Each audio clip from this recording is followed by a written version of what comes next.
Section 3. You will hear a tutor and 2 students discussing a business case study. First, you have some time to look at questions 21 to 24.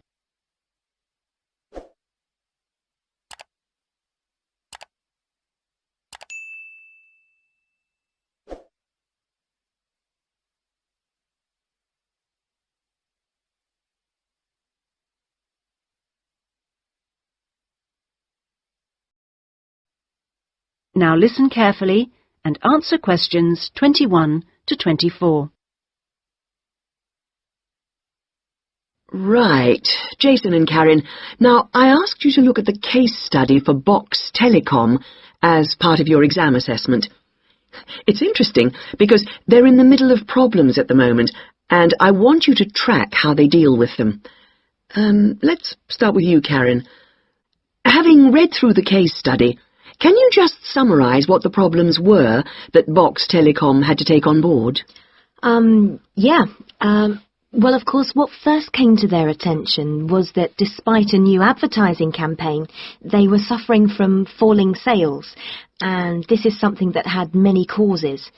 On top of that immediate problem, what had also happened over the last 2 years was that although they had invested in an expansion plan, they had to face up to increased competition.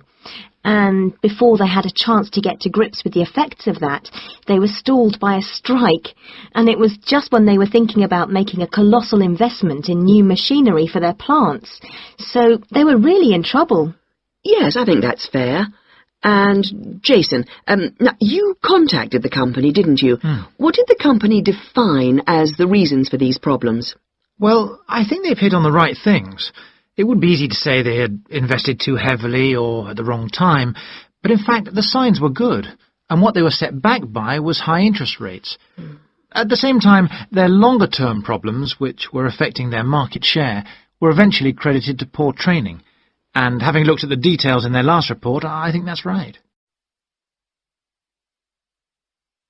Before you hear the rest of the discussion, you have some time to look at questions 25 to 30.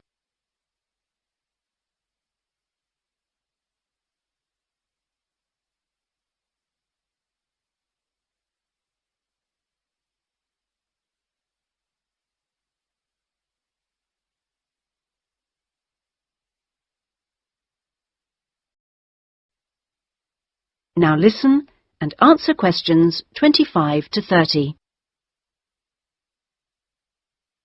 So, on to the larger issues then. Karen, what do you think the company will do? Well, obviously they have the choice of accepting the very favourable terms that another company, KMG plc, have given them to buy them out. That would mean creating a new company with a new image.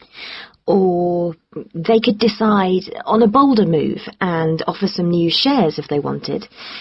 But I think they're much more cautious than that and expect they will start trying to find individuals who'd be prepared to back them with some of the capital they need.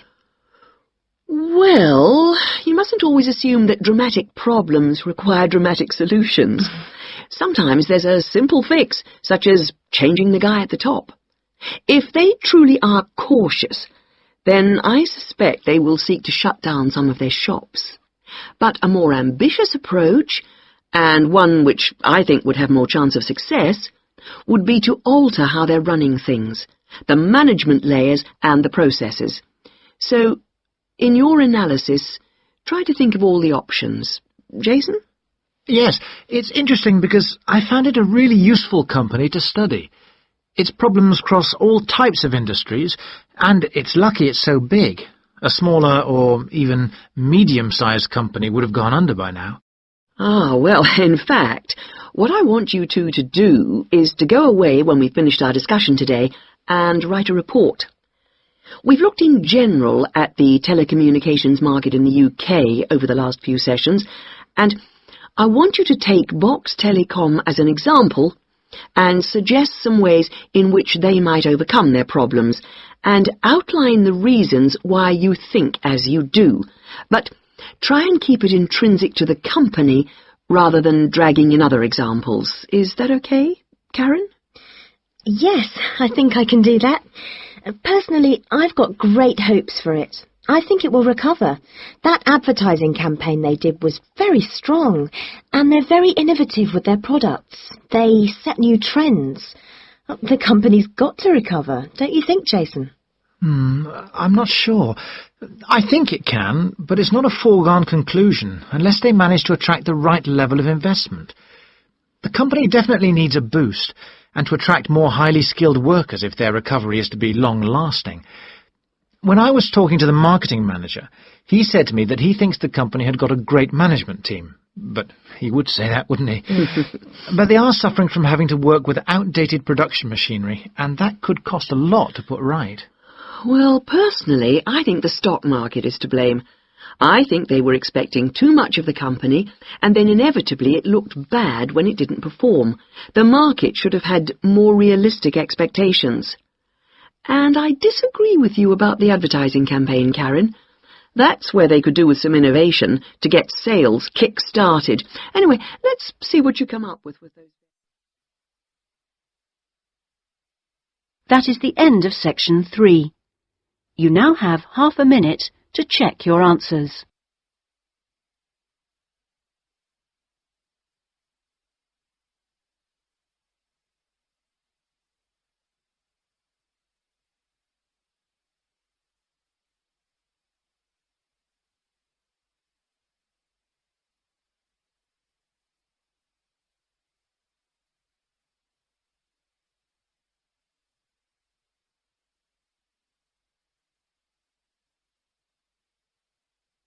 Now turn to section